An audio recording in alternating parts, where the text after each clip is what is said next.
2%, 3% proficiency in math, in writing, in language. That means 100%, 99, 98, 97% of our children are not proficient. That is a recipe for disaster for them for the rest of their lives.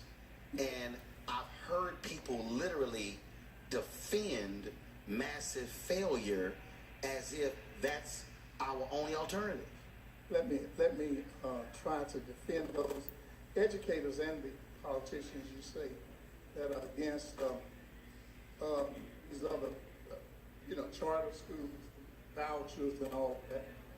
I believe that what they are against is doing away with a system that educates all the children. In other words, these charter schools, these vouchers, they can get some of the students, 10%, 20%, and take all of the education money. But we got 80%, 90% of the students still stuck in that system with no money and no way out. So let me break down that. Hold on. Let's unpack. I'm gonna let you finish, but hold on. I'm gonna give you all time. We got time, but I need to unpack what you just said. So first you said we have systems that are educating all of the children. I just said 1, 2, and 3% proficiency. So what that is telling me is, yes, they might be sitting in the classroom, but they're not educating the students. Right. So how can we say that this system is actually educating our kids when numbers don't lie? They're not. They're surfacing our kids. They're not educating our kids. But what I said, we wanted a system we want. That's what we want. If we use choice, and I'm not against choice, I believe that all of us should have these choices. But what do we do with the other kids? If we give choices to some, what are we going to do with the other kids? Okay, but not being educated. But what are we doing? Okay, but what are we doing with the kids right now who we're not educating? I believe that we all should push for public education and do all we can. But charters are public. And support it. But charters are public. So that's public.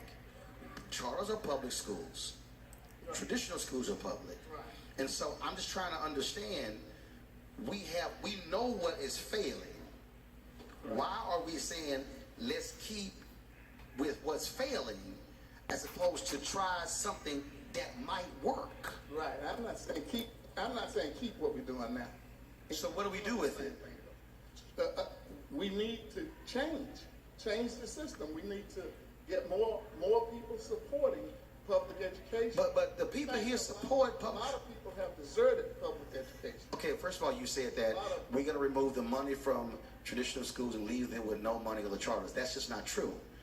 It simply is not true. Well, I'm saying that's the belief. But that's the lie. Okay. No, that's the lie. So how many students are there in Montgomery Public School System? Who knows the number? 30,000. About 30,000. Okay?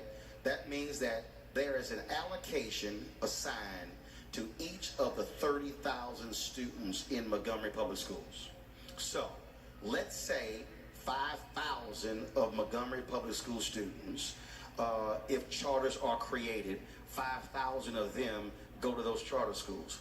That means that there are 25,000 students still attending Montgomery Public Schools, which means that what's the state average? 9,000 per people. What is it? 6, 7, 8. What is it in Alabama? 6,000. Okay, that means that so if it's 6,000, say it again.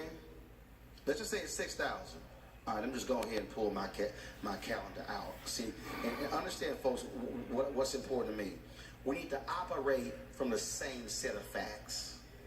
Part of the problem is that in these conversations, we have what Kellyanne Conway likes to live by, alternative facts. I don't do alternative facts. So that means that if 25,000 students in Montgomery and the allocation is $6,000 each. That means that the Montgomery public school system will be getting $150 million to educate those 25,000. That means that if 5,000 kids are enrolled in various charter schools at $6,000 each, that means that the charter schools are going to get $30 million, which means that if you can't say all the money is now going to the charters, because if charters are serving 5,000 and getting 30 million, and the public schools are serving 25,000 and getting 150 million, sounds to me like there's 150 million left to educate the existing kids. And I'm just trying to figure out why, if the existing school system is not educating our kids, why would we not support the creation of other schools to give them a shot? Well, what I'm saying, let's make them all charter. No, hold up, no, see, no, hold up. Pick 5,000 out to give them a good education. Now, here's the deal. If they're better, then let's do it. No, and see, that's right there. That's you an alpha brother like myself, but that's a cute debate trick that I can destroy very easily. The mistake that we make is when we say, well, if they're better, just make them all charters. Here's the reality. Here's the reality that we exist right here. And I'm going to take questions. Don't worry about it, but just hold on. And so I want you to speak to this, and Crystal, you can speak to this. Education is a pie. It's a pie. There are kids who go to traditional schools. There are kids who go to public charters. There are kids who go to magnet schools. There are kids who go to homeschool. There are kids who go online school. There are kids who go to school via vouchers. There are multiple methods of educating our children.